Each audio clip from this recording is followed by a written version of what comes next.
use the term real loosely today. This was going to be a whole video, but it ended up being more like a what the fuck.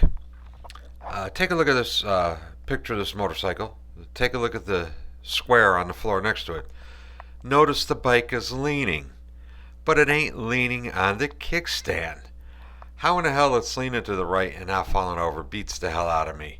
I never seen anything like it. There must be something in the laws of physics or engineering that would explain it.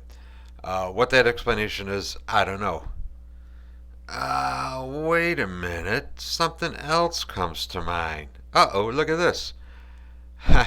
Well, the Leaning Tower of Pisa ain't falling over either. And can it be coincidence that the angle is nearly the same?